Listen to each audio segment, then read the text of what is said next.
Amém, glória a Deus. Vamos orar mais uma vez.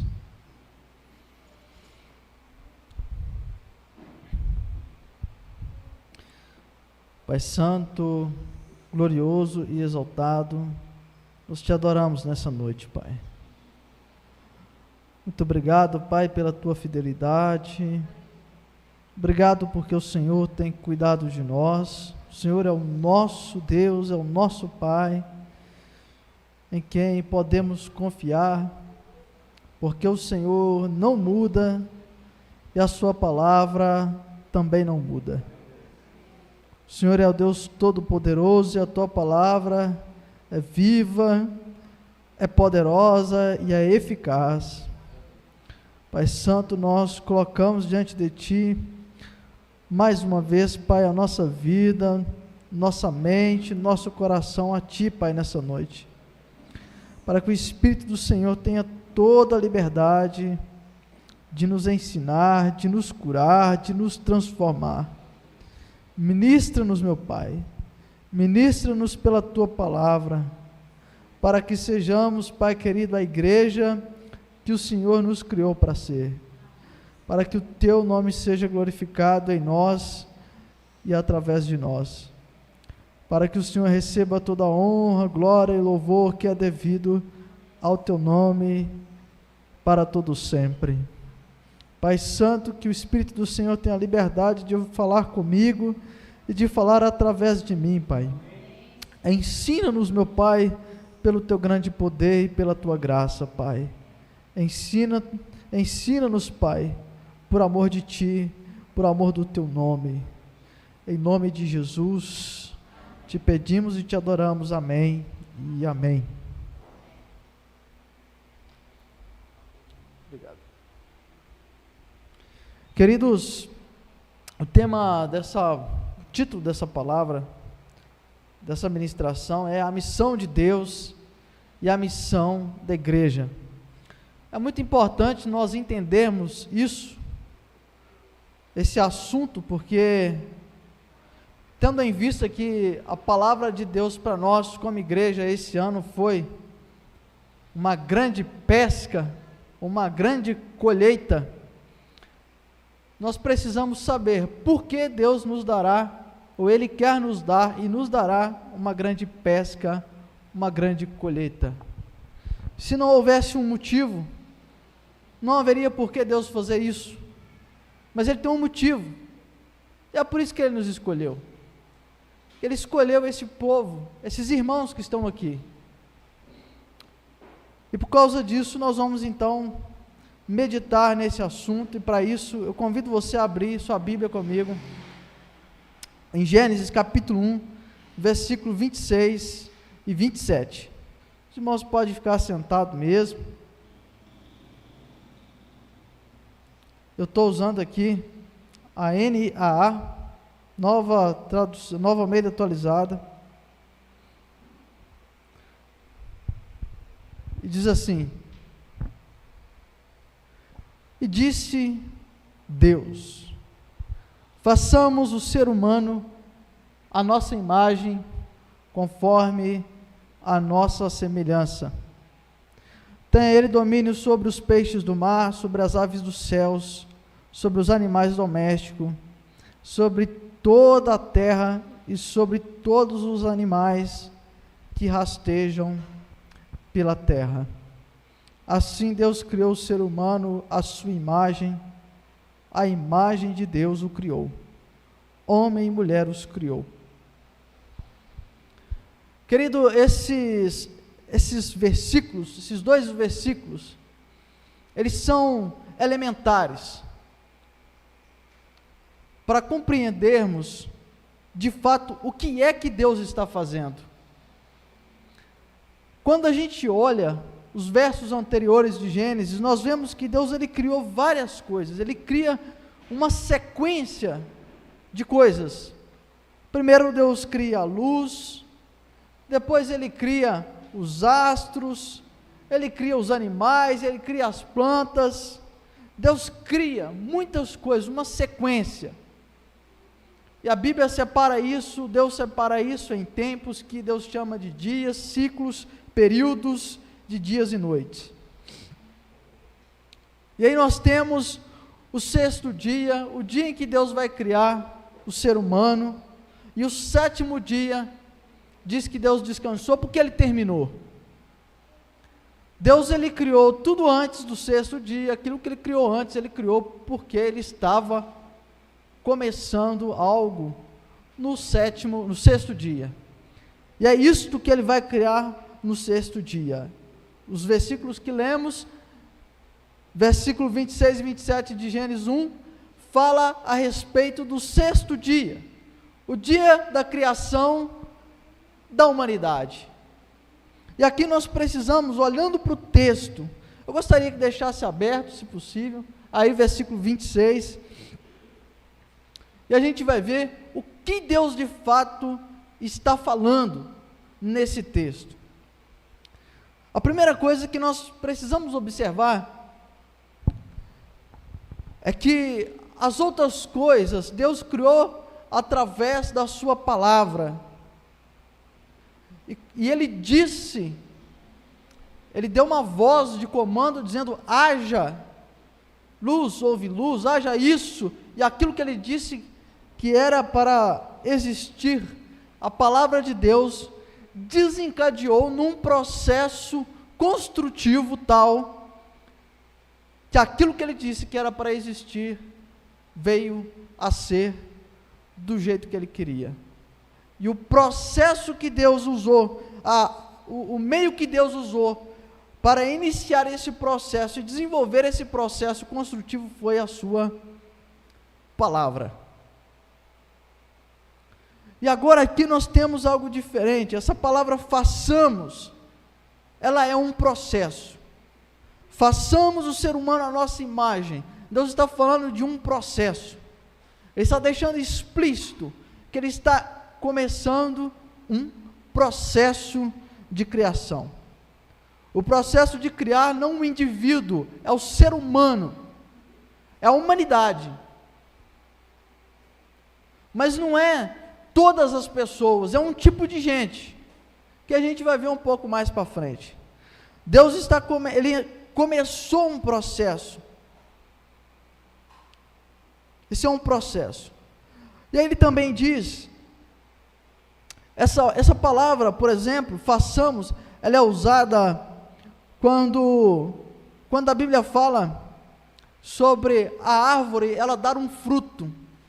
É a mesma palavra, para o dar fruto. Por exemplo, a laranjeira que dá a laranja, a laranja não aparece, não é verdade? Ela não aparece. Primeiro a planta precisa estar bem nutrida, depois ela solta uma folha, depois precisa de um inseto ir lá, ou o vento ir lá, e existe um processo. E aí a laranjinha, ela começa como uma florzinha, e depois aquilo vai se transformando numa laranja que está verde, daqui a pouco ela está madura. É um processo, é a mesma palavra.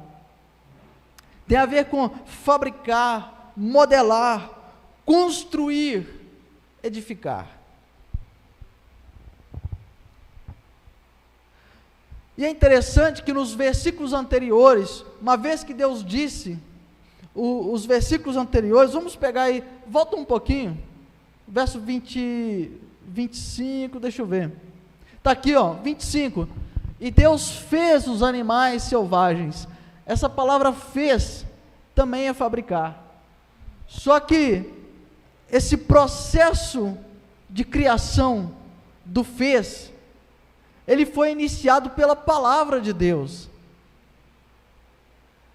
mas o processo que inicia a construção da humanidade foi pelas mãos de Deus.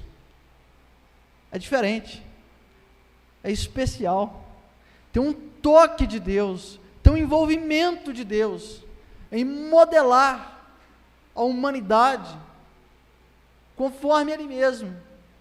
Ele faz uma imagem de si no barro,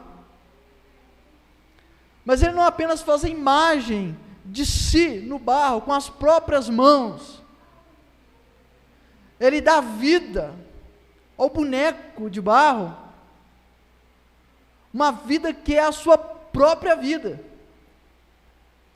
A Bíblia diz que Deus assoprou nas narinas daquele boneco e ele se tornou um ser vivente. A respiração de Deus torna-se a vida do boneco, que dá sentido ao boneco ser aquilo que ele foi criado para ser.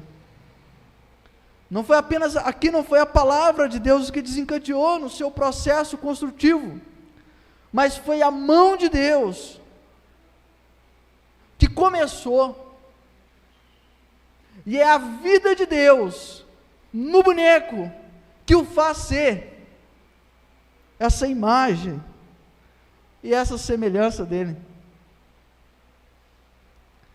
E quando nós olhamos para a palavra imagem, quando ele diz conforme o ser humano a nossa imagem, a gente pode entender a imagem da seguinte maneira: o que difere uma televisão de um rádio? Qual é a diferença de uma televisão para um rádio? É a imagem. É a imagem. Se a televisão não tivesse imagem, é o quê? É rádio. Rádio você escuta. Até então, queridos, Deus ele foi conhecido pela sua ação, pelo seu poder. Mas a imagem de Deus, ninguém nunca viu o rosto de Deus. Nós podemos ver a imagem de Deus. A imagem de Deus aqui. Essa é a imagem de Deus.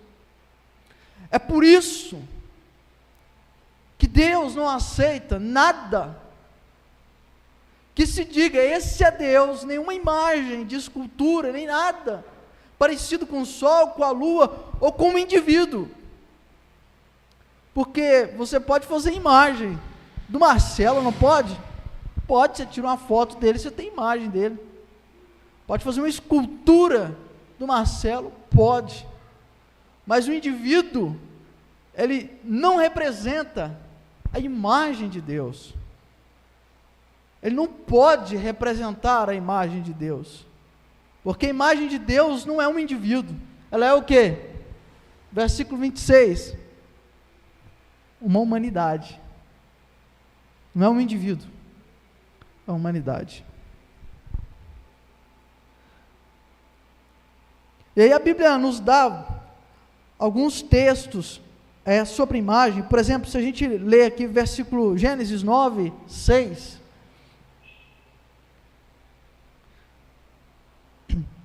Diz assim, Deus falando aí para Noé: se alguém derramar o sangue de uma pessoa, o sangue dele será derramado por outra pessoa, porque Deus fez o ser humano segundo a sua imagem.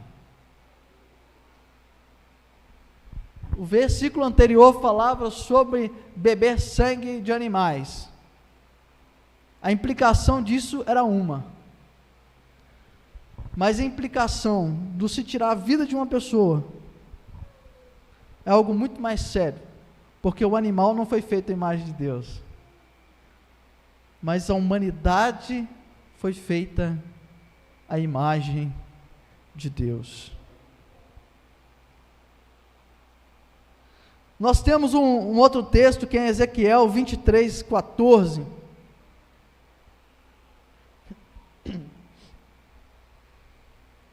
Ele diz assim: aumentou a sua prostituição, porque viu figuras de homens gravadas na parede, imagens dos caldeus pintadas de vermelho.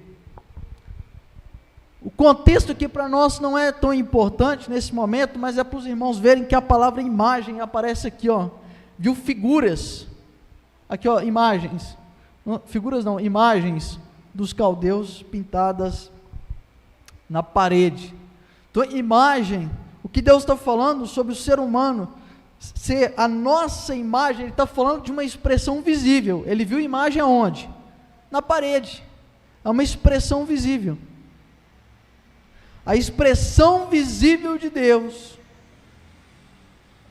não é um indivíduo, não é um objeto, É isso que ele criou para ser a sua imagem. O rosto de Deus é o rosto da sua igreja, da igreja de Jesus. Esse é o rosto de Deus. Eu quero conhecer a Deus pessoalmente. Onde que eu vou conhecê-lo? Me envolvendo, me relacionando com a igreja dele. Não tem como eu ver Deus de outra forma. É impossível, porque Deus, a expressão de Deus só se torna visível aqui na sua igreja, no meio da sua igreja. E aí quando nós olhamos, quando ele fala ainda no verso 26 de Gênesis 1, ele fala assim, conforme a nossa semelhança. Tem uma diferença muito grande entre imagem e semelhança. E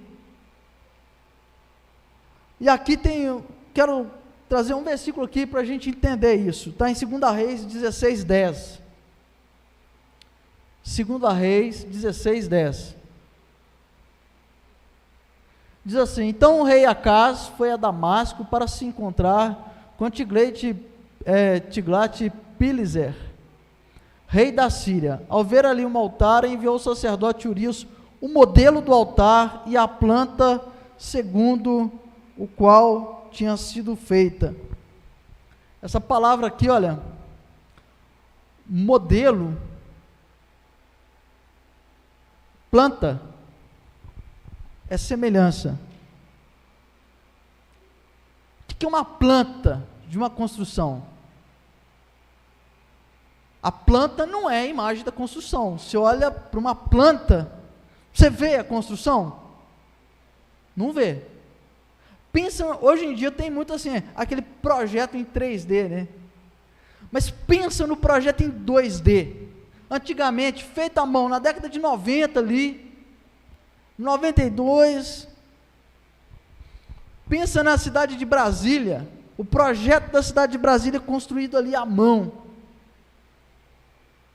Você olhava para aquilo, você via Brasília? Jamais. Mas aquilo dali é o que a Bíblia chama de semelhança. A mesma expressão. O que isso quer dizer? A planta, ela define aquilo que está sendo construído. Ali tem o quê? As informações de como deve ser. Não é? Na planta você tem medidas, não é? Você tem o material que vai ser usado, não é verdade? Você tem detalhes sobre aquilo que está sendo, que será construído, como aquilo deve ser. Está na planta. Você não tem a imagem, mas você tem o quê? DNA. Não é? Não é no DNA que fala a cor dos nossos olhos, da nossa pele, se é menino ou se é menina. Onde que está? Está onde? No DNA. Então, quando ele diz conforme a nossa semelhança, o que ele está falando? De uma genética. A mesma genética de Deus. Então, ele tem a aparência de Deus, ele se parece com Deus. E ele também tem o quê? A genética de Deus. Quer ver como é que Deus fala isso claramente? Vamos ver aqui, Isaías 53. A gente vai ver alguns versículos. Primeiro é esse aí. Quem creu na nossa pregação e a quem foi revelado o braço do Senhor? O que o profeta Isaías está falando? Senhor, quem creu? Quem é que está escutando? Quem é que está participando? Quem é que está ouvindo? Quem é que está envolvido naquilo que o Senhor está anunciando? A pregação é o anúncio. Quem é que está atento àquilo que o Senhor está anunciando? Tem alguém atento àquilo que Deus está falando? Que ele está perguntando. E qual é o conteúdo da mensagem que ele está anunciando? E a quem foi revelado o braço do Senhor? O que é o braço? Aquilo que Deus está fazendo, aquilo que Deus está construindo, aquilo que Deus está edificando. Quem creu, quem ouviu, quem creu, quem está participando, quem está vendo, quem está compreendendo aquilo que Deus está fazendo. O que é que Deus está fazendo? Você sabe o que Deus está fazendo? O que é que Deus está fazendo? Porque Ele nos prometeu esse ano uma grande pesca, uma grande colheita. O que é que Deus está fazendo? Porque Ele nos dará uma grande pesca, uma grande colheita. Quem recebeu essa revelação? Quem é que está participando disso que Deus está fazendo? Que Ele está nos dando uma grande colheita.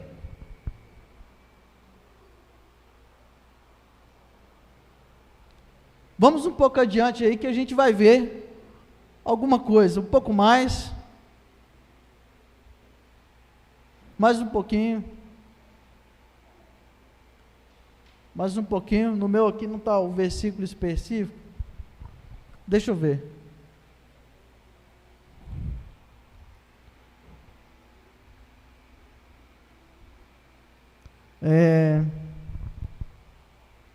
Como ovelha, todos nós andávamos tá um pouco mais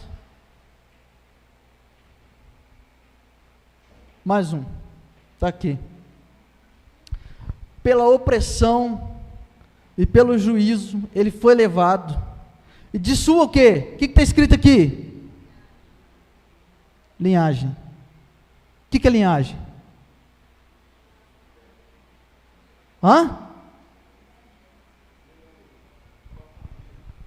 Sua família, sua descendência. Olha só, quem se preocupou com ela? Preocupou com quem? Com a linhagem.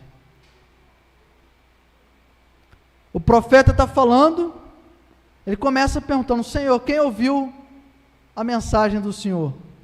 Quem está escutando o que o Senhor está anunciando? Quase ninguém estava escutando. Quase ninguém estava o quê? Preocupado com aquilo que Deus está fazendo. O que Deus está fazendo? Sua linhagem. Deus está fazendo a sua linhagem. Pouco mais à frente,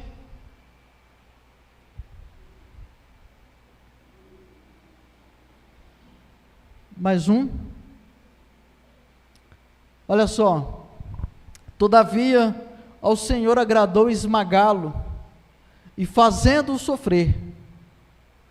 Quando Ele der a sua alma como oferta pelo pecado, verá a sua, o quê? Posteridade. O que é posteridade?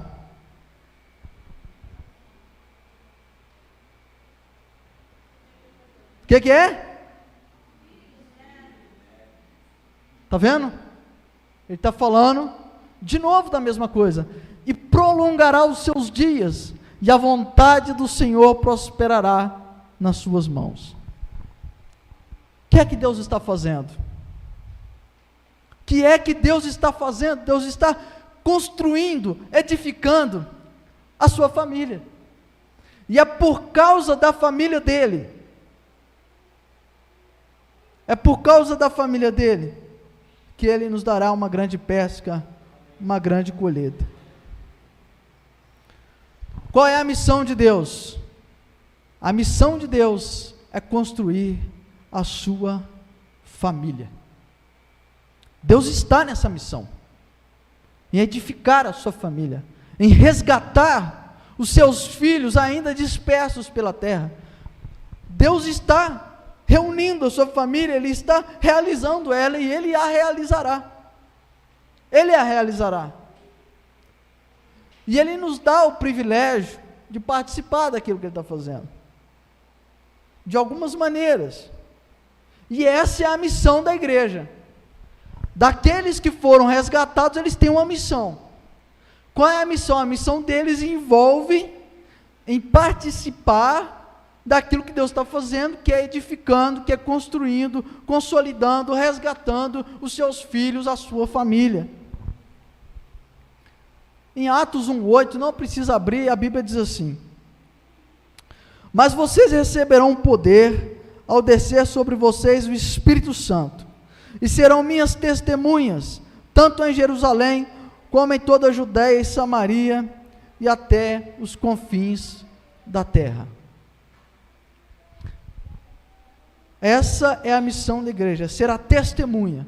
E essa testemunha, ela nada mais é do que ser a imagem, ser uma expressão visível do Pai, que está anunciando para os seus filhos que o resgate chegou, que eles precisam voltar para casa. Arrependam-se e creiam no Evangelho. Qual que é o Evangelho? É a boa notícia. A boa notícia é o quê? Que Deus está reunindo a sua família, Ele está te chamando, Ele perdoou os seus pecados, Ele morreu, nós acabamos de ver aqui, Ele morreu, a Deus, olha para você ver, ao Senhor agradou esmagá-lo, a Jesus, foi Deus quem esmagou Jesus. Por quê? Por causa dos filhos dele. Essa é a boa notícia. Jesus foi esmagado. Jesus foi esmagado por você, para que você fosse reunido. Esse é o papel da igreja, é anunciar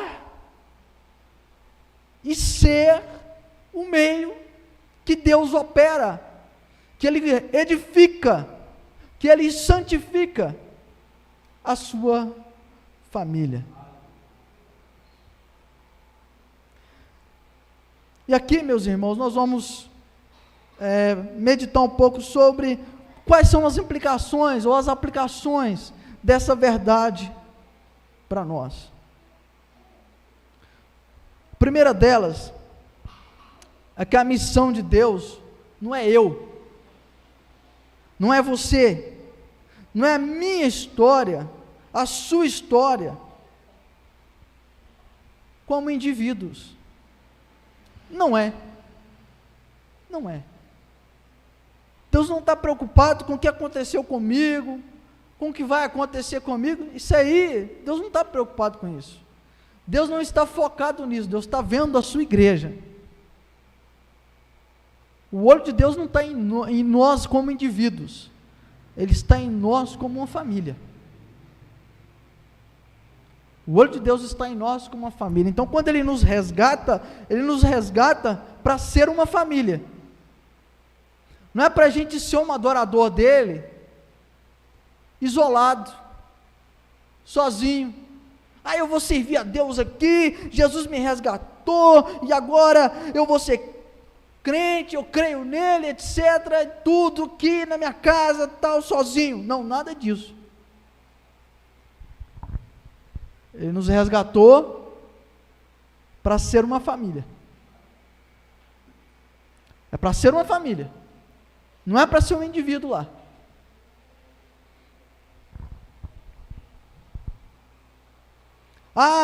Aqui tem meu ministério, eu sou músico, eu sou qualquer coisa.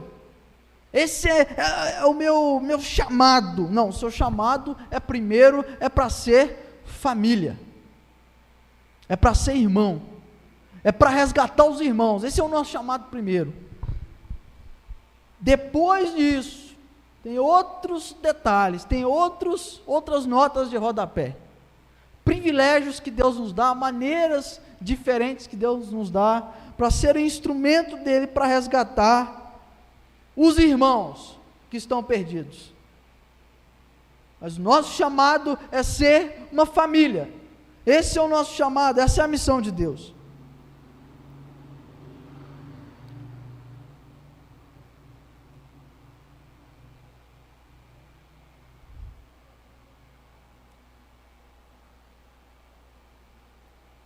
A imagem de Deus, portanto, ela é a igreja dele, a igreja por quem Jesus foi esmagado, por quem Jesus sofreu, por quem ele deu a alma dele como oferta pelo pecado.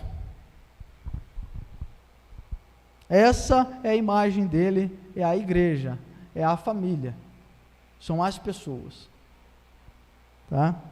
Então, não tem nada, não tem desenho nenhum que pode dizer, esse é Deus. Não, Deus, quando nós quisermos ensinar aos nossos filhos sobre Deus, papai, como Jesus é, como Deus é isso aqui, meu filho, olha, tudo isso aqui está vendo, é isso.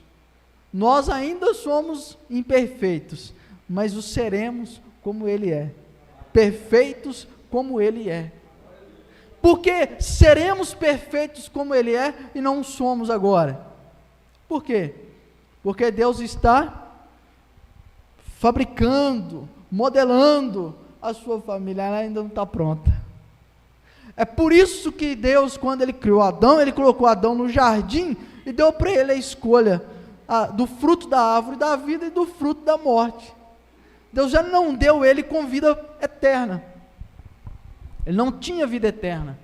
Ele teria que comer ou do fruto da árvore da vida ou do fruto da morte. Mas por quê? Porque ele ainda estava o quê? No processo. Ele foi criado no processo. Isso mostra para nós que o processo da redenção, o processo da construção da família de Deus, ele é importantíssimo. Ele é importantíssimo. E é por causa desse processo que a gente tem que aprender a ser os irmãos que nós deveremos ser. Quando o irmão está com dificuldade, quando o irmão não está sabendo lidar, quando o irmão está em necessidade, faz parte do processo.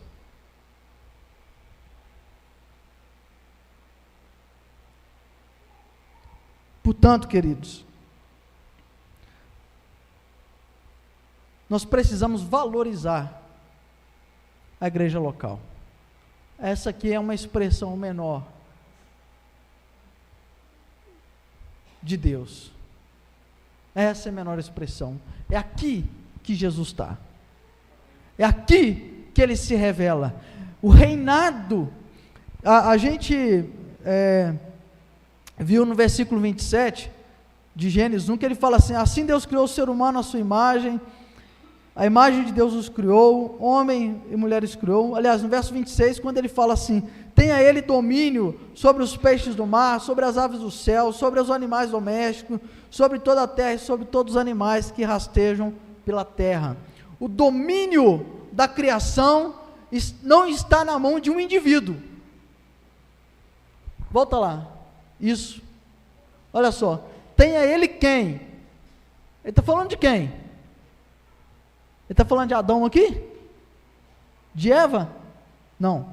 Ele está falando da humanidade. O ser humano. Então, o domínio, a autoridade sobre essa terra, sobre os territórios, que o pastor sempre fala, sobre os lugares, está na mão de quem? Da igreja. Não é na mão do indivíduo. A autoridade do Brasil está na mão de quem? Da igreja. Não é de um indivíduo que está lá em cima. Não é dos indivíduos que estão nos lugares aí, na escola, na universidade, no estado. Não. A autoridade está na mão da igreja. Portanto, nós precisamos valorizar a igreja, precisamos valorizar a célula, valorizar os irmãos, mesmo os irmãos com dificuldades, eles fazem parte da família. Você pode ter um irmão de sangue, ele pode estar em dificuldade, ele pode estar indo para o caminho errado, mas o sangue que corre na veia dele é o mesmo que corre na sua. Ele nunca deixará de ser seu irmão, mesmo que ele esteja todo errado, tomando decisões erradas. Por quê? Porque o DNA que corre na veia dele é o mesmo na sua. O DNA que corre na nossa veia é o DNA de Jesus. E nunca deixará de ser. Ainda que os nossos irmãos estejam em dificuldade, ainda que eles estejam perdidos,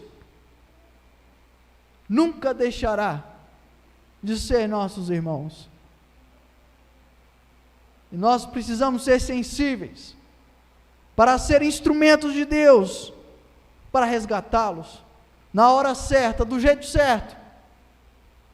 Nós precisamos ser cheios do Espírito Santo para saber como fazer isso.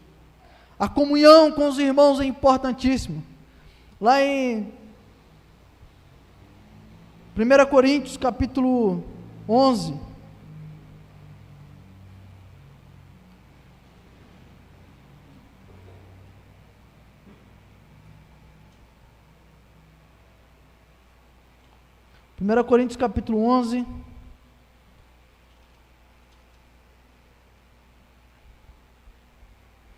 fala assim, versículo 20,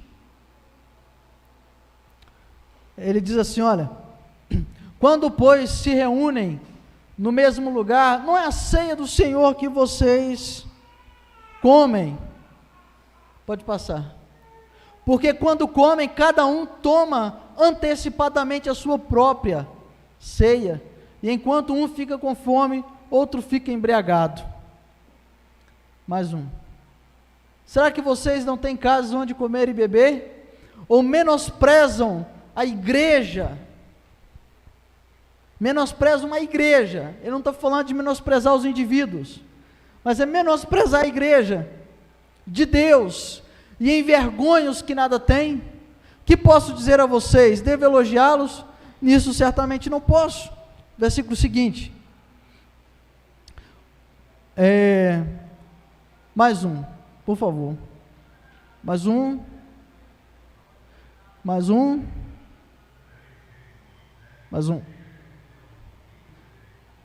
Olha só.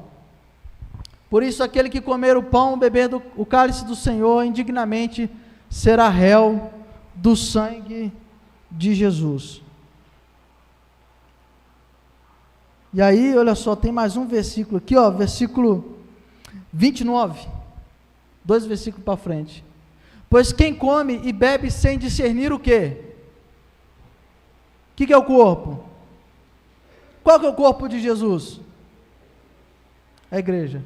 Come e bebe juízo para si. Porque não discerniu o quê? Corpo. E aí, na hora da ceia, na hora da comunhão, o que eles fazem? Eles não esperam pelos irmãos, cada um quer sua parte, manda para dentro, bebe. Lá eles bebiam vinho, tinha álcool no vinho deles lá. O que eles faziam? Mandava para dentro, e aí fazia o quê? Embriagavam. Eles não se reuniam para adorar juntos, para partilhar, para estarem juntos como família. Cada um aproveitava o momento, mas ficavam embriagados, mas não só ficavam embriagados, lá diz também que eles o quê? Comiam excessivamente, e isso trazia outros problemas, gulosos, outros pecados. Portanto, meus irmãos, a comunhão com os irmãos é importante, e essa mentalidade de unidade, de responsabilidade uns com os outros. Já terminando, algumas coisas o Senhor trouxe assim muito claro à minha mente sobre algumas responsabilidades. São 3 apenas, eu quero citar com vocês rapidamente. Aos homens,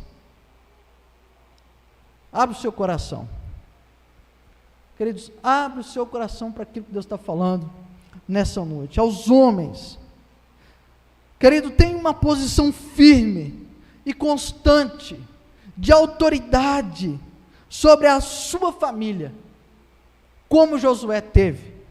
Josué 24:15. Abre, por favor.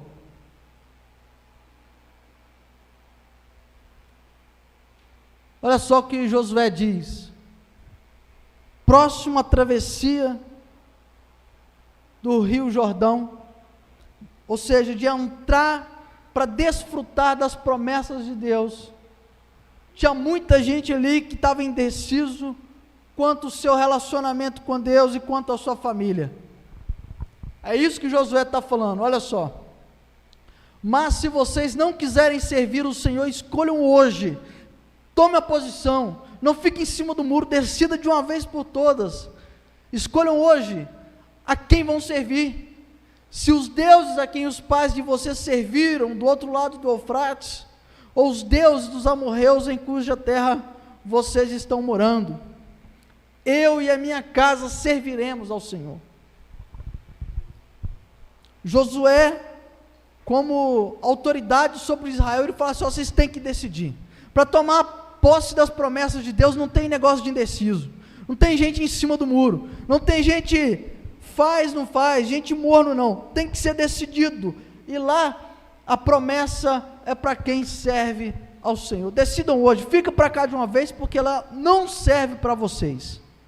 A promessa de Deus vira tropeço, vira problema para quem não assume a sua responsabilidade com Deus, para quem não adora Deus de verdade. A Bíblia diz que o próprio Jesus, ele se tornou pedra de tropeço para aqueles que o rejeitaram, ele se tornou pedra de tropeço, bênção para aqueles que o receberam, salvação para os que o receberam, mas problema, um grande problema para aqueles que o rejeitaram. O amor de Deus, ele tem duas faces. Uma face é o relacionamento com Deus, algo indescritível, extraordinário, maravilhoso, mas a outra face, querido, é que aqueles que rejeitam o Filho de Deus, eles estão atraindo para si um problema que eles não têm medida. Para tomar posse das promessas de Deus não pode ter indeciso. Seja como Josué, eu e você, querido, precisamos ser com Josué sobre a nossa família, a minha casa. Você pode seguir o Deus que você quiser, você pode ouvir quem você quiser, mas a minha casa, a minha família, nós serviremos o Senhor. A minha esposa, ela vai servir o Senhor. Ah, mas ela não quer, mas eu vou orar, eu vou interceder e Deus vai fazer o milagre. Ah, o meu filho, ele está na prostituição, ele está na vida errada, não interessa, mas ele vai servir o Senhor, ele vai fazer, porque eu e a minha casa, é a minha casa, não é eu sozinho. Você tem autoridade, como homem querido, você tem autoridade espiritual sobre a sua família. Assuma a autoridade que você tem, que Deus te deu, sobre a sua casa, porque a promessa de Deus não é para você sozinho. O seu filho, ele é seu irmão, a sua esposa é primeiro sua irmã, porque ela é descendência de Cristo, foi por ela que Cristo foi esmagado, não foi para que ela fosse a sua esposa, mas irmãos, herdeiros de Deus e co-herdeiros com Cristo, para a glória de Deus. Quanto às mulheres, não precisa abrir, as mulheres precisam se posicionar como edificadoras da sua família, como intercessoras pela sua família, porque eles são irmãos, você não é melhor do que eles, você é intercessora, Deus te colocou nessa posição. A Bíblia diz que a mulher sábia edifica a sua casa, mas a tola com as suas próprias mãos a destrói. A mulher sábia, ela edifica. A edificação ali não é uma possibilidade, ela é uma realidade. A mulher sábia a edificará, ela a edificará. Como é que está a sua família? Como é que estão os seus filhos? Como é que está o seu marido? Ele serve ao Senhor ou não serve?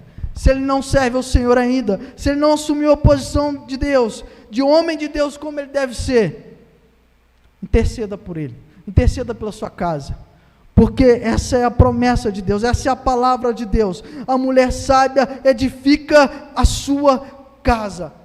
Seja uma intercessora pela sua casa, coloque as outras coisas em plano secundário e seja a igreja que você foi criada para ser. Seja a imagem de Deus na sua casa, não por indivíduo. Traga a sua família, reúna, embora começou com você, mas não é só você. Reúna a sua família, ministre na sua família, interceda, seja a pessoa que Deus te criou para ser, e a sua família será edificada, a sua família será restaurada. Aos pais, Deus tem uma palavra para os pais agora, para mim, que sou pai, para minha esposa, para os homens e para as mulheres que são pais. Essa palavra é para os pais.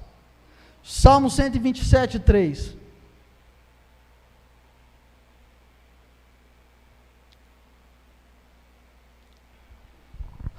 herança do Senhor são os filhos. O fruto do ventre é o seu galardão. A herança do Senhor são os filhos. O fruto do ventre é o seu galardão. Os filhos, eles são a herança de Deus, não é sua, não é minha. São descendência de Deus. Já falei isso, já repeti 1000 vezes.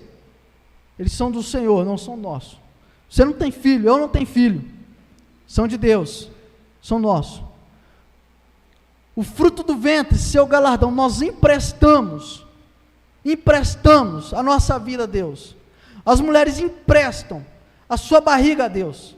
Elas emprestam a Deus para que lá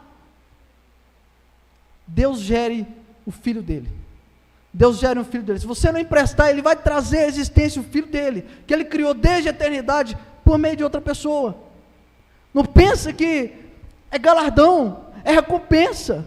Nós somos recompensados por Deus quando nós nos permitimos, quando nós abrimos o nosso coração para ser instrumento dele, para que ele construa a sua família através de nós, através dos filhos que ele vai nos dar. Ele nos recompensa, é galardão. O fruto do ventre é o quê? É galardão, não é nosso, é recompensa. Deus recompensa. Os filhos são recompensa. Portanto, meus irmãos, eles são do Senhor. Os filhos que Deus nos deu, vamos dizer assim, esse é o termo comum, eles são primeiro nossos irmãos. São instrumentos de Deus, para que a gente cresça como filho de Deus, e para que a gente seja instrumento de Deus, para que eles sejam os filhos que Deus quer que eles sejam para Ele. Portanto, pegue seu filho pela mão, a Bíblia diz isso, ensina o teu filho no caminho que deve andar, é no caminho, não é o caminho, não é para mostrar, é para pegar e carregar junto. Você anda com Deus, e o menino deve andar com Deus, aprender a andar com Deus junto com você. Não deixa seu filho para trás, não larga seu filho com outro, a responsabilidade é minha, é sua, de ensinar esse menino a amar a Deus, porque é por ele, por quem Cristo foi esmagado. Ele é imagem e semelhança de Deus. Leva seu filho para a célula, leva seu filho quando você for orar, põe ele junto de você.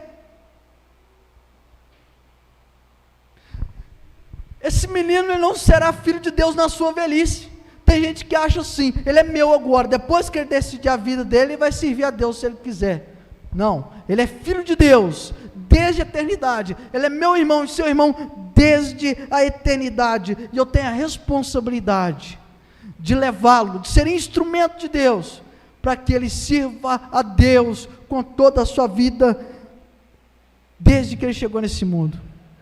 Queridos, então prepare o seu filho para ir para o culto, para ir para a célula. Lá não é um lugar de passeio, aqui não é um lugar de passeio. Prepare o seu filho para adorar a Deus junto, prepare ele.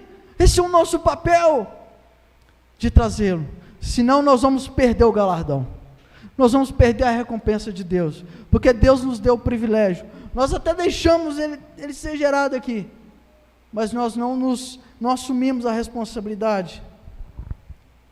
Portanto, nós vamos perder a bênção de Deus que está reservada para nós, como pais, como aqueles que ensinam os filhos a amar a Deus e a servir a Deus desde a infância. O objetivo desse filho que Deus nos dá não é ele ser um grande empresário, não é ele ser um grande professor, não é ele ter muito dinheiro, nem pouco dinheiro, nem dinheiro nenhum. O objetivo nosso é ensinar ele a amar a Deus com todo o seu coração, com toda a sua alma, com todo o seu entendimento, com toda a sua vida. É isso o nosso papel. O resto Deus vai fazer. Deus vai colocar a gente para levar ele onde Deus quiser levar. Deus vai criar meios, isso aí Deus faz, porque Deus, é filho dele. Amém?